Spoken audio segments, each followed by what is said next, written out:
Creating a first-of-its-kind vacation means considering every detail and square inch.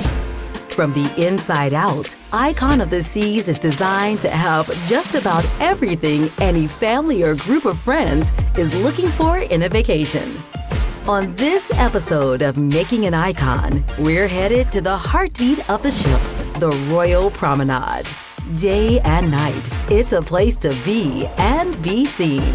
Why? Let's find out. The Royal Promenade is a classic with Royal Caribbean and has evolved significantly. It's an amazing hub for the entire community on board the ship. It's activated through the day and all the way through the evening, and it always has been this place where people meet and have fun together. And that's certainly true for Icon. It's the next generation of Royal Promenade. The Royal Promenade has been a staple of ours since the Voyager class ships. Watching it grow, not only in size, but experience through the Freedom class, Oasis class, and now onto Icon class is really remarkable. So you're gonna see a larger, wider, longer, higher promenade that's gonna have a lot more experiences.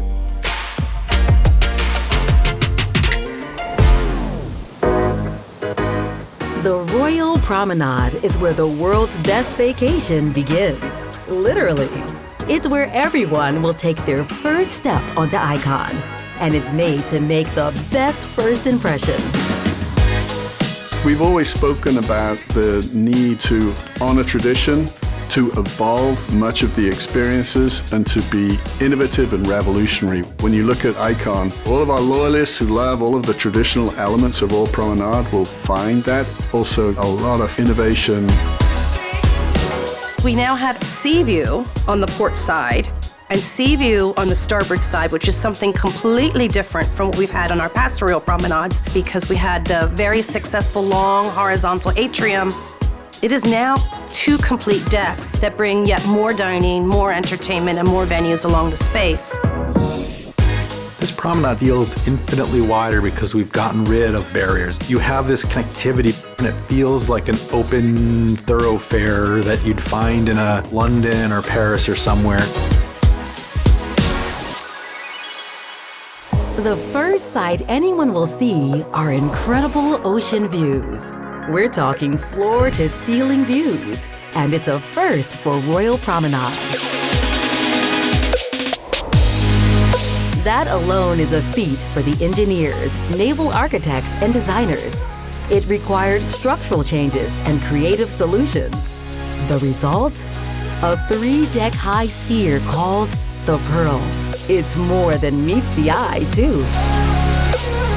When guests walk on board, they will see a massive structure that we call the Pearl. They may not know what it is, but the scale of it alone is enough to take your breath away.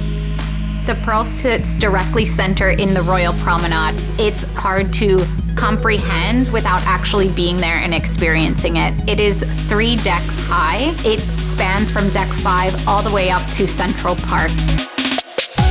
As we were designing the Royal Promenade, we were focused on how do we bring light and water into that space, which is not something that's easy to do because there's not superstructure to support it. That actually gave birth to the Pearl. Pearl is not only this incredible experiential installation, but it's also this superstructure that allows us to open up at the side of the ship to provide that connectivity to the water and to light.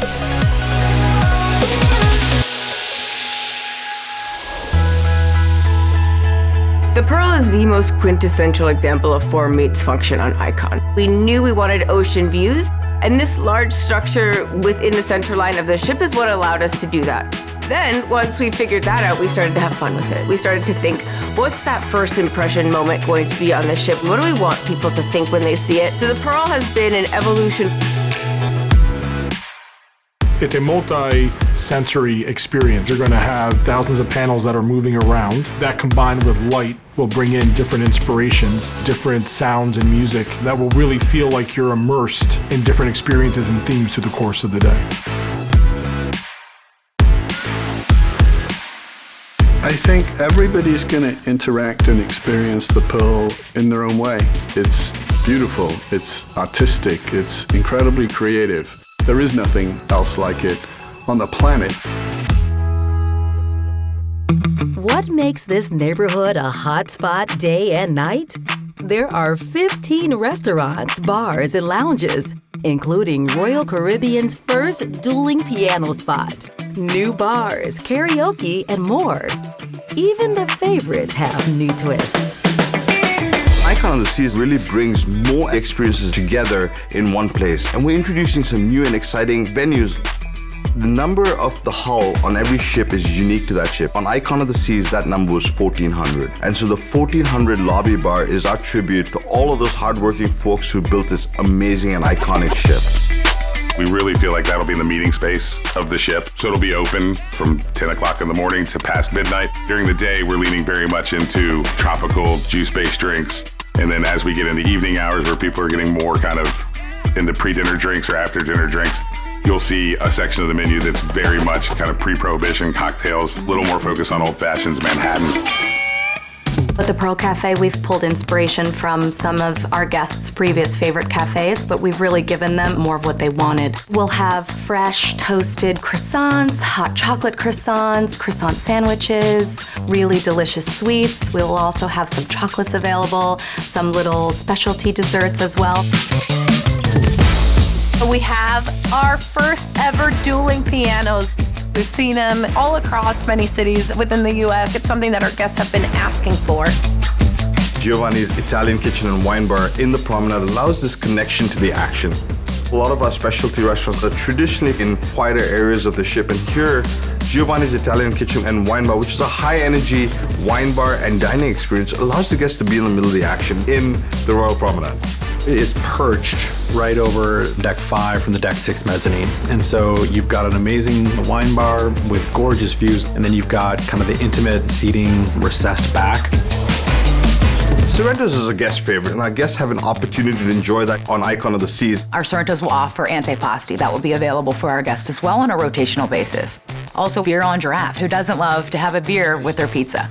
Spotlight Karaoke will be back with the best stage we've ever created, with a bar, with private rooms. It'll be amongst quite a few other different kind of musical venues that are surrounding it. And this was very intentional to create this downtown notion within Royal Promenade. With Point and Feather, our English pub, we have opened up that facade and we've pulled the bar into the center space of the neighborhood, really bringing the energy into the space. Boleros and Schooner Bar make a return. Both of those facades are open to make sure that the energy and the music can spill out into the neighborhood and really activate the aft part of Royal Promenade. At just about any point of the day, between coffee, lunch, dinner, and a nightcap, there is a variety of experiences to choose from.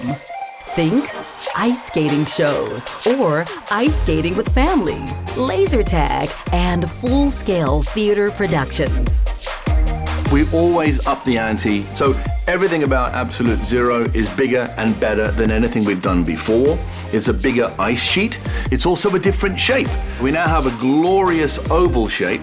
We have purposefully built 2 entrances that are hidden from the audience but allow our skaters to come on at high speed so they can get straight into the tricks. It's going to be action from the moment they enter the arena, so the shows will take on a new level of dynamics. We have ice skating in Absolute Zero for families, for kids, and then we also have laser tag. It's for everyone. Our Royal Theatre, over the years, we've been developing technology, and it's all been by adding on with the white paper approach to Icon of the Seas. All of these technologies and all of these developments we've made in automation and video, lighting, smoke, haze, it's all integrated now, which will help with the storytelling. Icon is the vacation where grown-ups and kids can make memories together and on their own adventures. That's why near the center of the action, there are places just for kids and teens to go and do their thing.